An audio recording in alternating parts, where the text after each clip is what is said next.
పెండ్లిళ్ళై ఇంటి పట్టునున్నోళ్ళు, పిల్లలుండి కొలువులలో కోలేనోళ్ళు, ఇంటి దగ్గరనే మిషన్ కుట్టుడో, కుట్లలికలో, చీరలమ్ముడో, ఇంకేదన్నా చిన్న చిన్న దందాలు పెట్టుకుంటారు.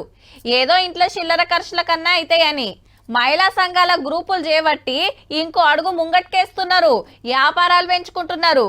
ఇక ఇప్పుడు గివ్వి కూడా రైల్ స్టేషన్లల్లా మహిళా సంఘాల స్టాల్స్ రాబోతున్నాయిగా. రాష్ట్రంలో 50 రైల్ స్టేషన్లల్లా 50 స్టాళ్లు పెట్టిస్తుందట సర్కారు. అక్కలే నడుపుతారు. తెలంగాణ పిండొంటలు, మిల్లెట్లు, పచ్చళ్ళు, జూట్ బ్యాగులు, చేతుల మీద తయారు చేసిన వస్తువులు, పోచంపల్లి చీరలు, బ్యాంగిల్ స్టోర్లు, టీ కప్పులు, కుండలు, వాటర్ బాటిళ్లు ఇట్లా తీరొక్కట అమ్ముతారట. అన్ని ఒక్క దగ్గర పెట్టుడు కుదరదు కాబట్టి స్టేషన్ కో వస్తువు లెక్క అంతటా పెట్టే ఆలోచన చేస్తున్నారు. ఆల్రెడీ సచివాలయం, కలెక్టరేట్లు, ఆడాడ బస్ స్టాప్లల్లా మహిళా క్యాంటీన్లు పెడితే మంచిగానే నడుస్తున్నాయి. కమ్మటి పిండొంటలు తీసుకొస్తే ఇంట్లో చేసినట్టే ఉన్నాయని కాయిష్ పడి కొనుక్కోబోతున్నారు. మొన్న సబ్సిడీల మొబైల్ ఫిష్ క్యాంటీన్లు పంచితే అట్లా కొంతమందికి ఫాయిదా అయింది.